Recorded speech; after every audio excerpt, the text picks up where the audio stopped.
अस्सलामु अलैकुम वरहमतुल्लाहि वबरकातुहू। अल्हम्दुलिल्लाहि रब्बिल आलमीन अस्सलातु वस्सलामु अला रसूलिहिल करीम। अम्मा बाद फ़अऊज़ु बिल्लाहि मिनश शैतानिर रजीम। बिस्मिल्लाहिर रहमानिर रहीम। आज हम इंशाअल्लाह पढ़ेंगे सूरतुल बकरा की आयत नंबर 253 से।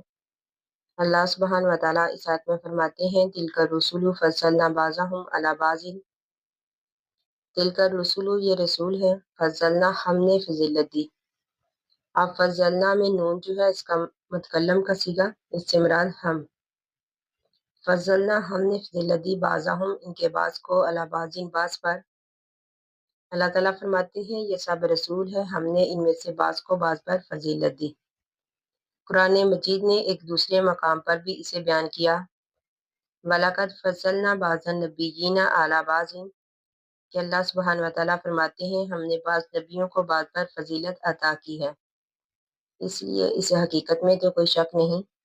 अलबत्ता हमारे प्यारे नबी अकरम सल्लल्लाहु अलैहि वसल्लम ने फरमाया कि तुम मुझे अंबिया के दरमियान फजीलत मत दो।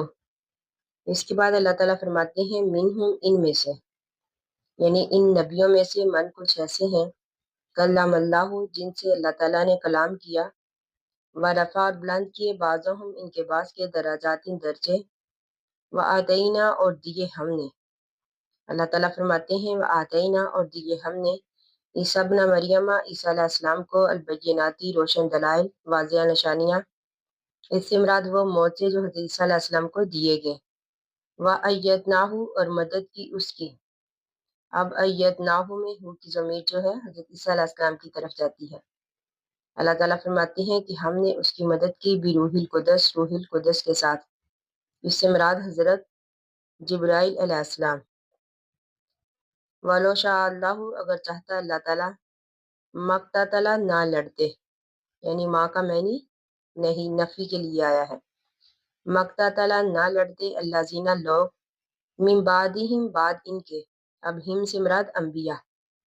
अल्लाह ताला फरमाते हैं कि अगर अल्लाह ताला चाहता तो इन रसूलों के बाद आने के लोग आपस में ना लड़ते।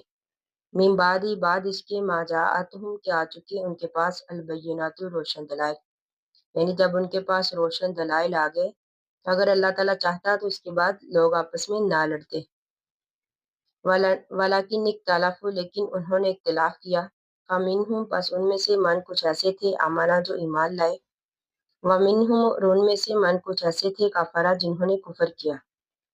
वलो शाअ अल्लाहु अगर चाहता अल्लाह ताला मक़ततलू ना वो लड़ते आपस में, यानी कि लोग आपस में ना लड़ते।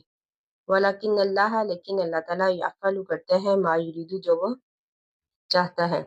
इस मज़मून को अल्लाह ताला ने कुरान मजीद में कई जगह पर बयान किया। मतलब इसका ये नहीं कि अल्लाह ताला को इख्तिलाफ करना पसंद है, बल्कि अल्लाह ताला को इख्तिलाफ जो है सख्त नापसंद है। इसकी पसंद तो ये है कि तमाम इंसान इसकी नाज़िल करदा शरीयत को अपनाकर जहन्नम की आग से बच जाए। इसलिए अल्लाह ताला ने किताबें उतारी, अंबिया अलैहिस्सलाम का सिलसिला कायम किया। फिर ये सिलसिला जो था हमारे प्यारे नबी अकरम सल्लल्लाहु अलैहि वसल्लम पर ख़त्म हो गया और आप सल्लल्लाहु अलैहि वसल्लम के बाद भी खुलफा उलमा दावत हक की तरफ लोगों को बुलाते रहे। अब अल्लाह ताला ने फरमाया है कि अगर अल्लाह ताला चाहता तो लोग इस रास्ते को ना अपनाते, यानी कि आपस में इख्तिलाफ ना करते। लेकिन अल्लाह ताला ने हिदायत और गुमराही दोनों का रास्ता वाज़िया करके इंसान को ये इख्तियार दे दिया कि इंसान जो है इन दोनों रास्तों में से किस रास्ते को अपनाता है।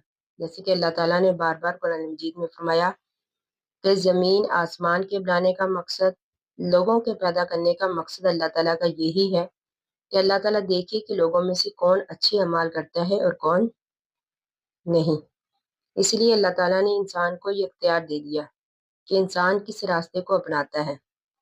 फिर अल्लाह ताला फरमाते हैं या अय्युहल्लज़ीना ए लोगो आमनो जो ईमान लाए अनफिकु खर्च करो मिम्मा उसमें से रज़क़नाकुम जो हमने रिज़्क दिया तुमको मिन क़ब्ली इससे पहले अन यातिया ये किया जाए यौमन वो दिन, इससे मुराद क़यामत का दिन, ला बैउन फीही ना इसमें खरीदो फरोख्त होगी, वला खुल्लतुन ना ही दोस्ती होगी, वला शफाअतुन ना ही सिफारिश होगी, वल काफिरूना काफिर जो हैं हुम ज़ालिमून वही जालिम हैं। जैसे कि यहूद व नसारा کفار اور مشرکین اپنے اپنے نبیوں، ولیوں، بزرگوں، پیروں وغیرہ کے بارے میں یہ عقیدہ رکھتے تھے کہ اللہ پر ان کا بہت بڑا اثر ہے۔ وہ اپنی شخصیت کے دباؤ سے اپنے پیروکاروں کے ذریعے کے بارے میں جو بات چاہیں اللہ سے منوا سکتے ہیں۔ یعنی ان کا یہ عقیدہ تھا کہ ان کے پیر، بزرگ، فقیر جو ہیں وہ اللہ تعالیٰ سے ان کی سفارش کریں گے، اللہ تعالیٰ سے اپنی بات منوا لیں گے۔ تو اللہ تعالیٰ نے ان کے اس عقیدے کو غلط ثابت کر دیا، جیسے کہ آج کل کے جاہلوں کا بھی یہی عقیدہ ہے کہ ہمارے بزرگ جو ہے اللہ تعالیٰ سے ہمیں بخشوا لیں گے۔ تو اللہ تعالیٰ نے اس آیت میں اس بات کو واضح کر دیا کہ اللہ کے ہاں کسی شفاعت کا کوئی تصور نہیں۔ البتہ اللہ تعالیٰ نے فرمایا کہ اللہ تعالیٰ جس کے بارے میں چاہیں گے، جس کو چاہیں گے سفارش کے لیے اجازت دیں گے، لیکن اس کے باوجود اللہ تعالیٰ نے فرمایا کہ وہ دن ایسا دن ہوگا نہ تو اس میں خرید و فروخت ہوگی، نہ ہی کوئی دوستی ہوگی، نہ ہی کوئی سفارش کام آئے گی۔ پھر اللہ تعالیٰ نے فرمایا کافر جو ہیں وہی ظالم ہوں گے۔ باقی ہم انشاءاللہ کل پڑھیں گے۔ اللہ تعالیٰ سے دعا ہے کہ ہم نے جو بھی پڑھا اللہ تعالیٰ ہمیں اس کو سمجھنے اور اس پر عمل کرنے کی توفیق دے۔ آمین ثم آمین۔ آخر دعوانا ان الحمد للہ رب العالمین۔ السلام علیکم ورحمۃ اللہ وبرکاتہ۔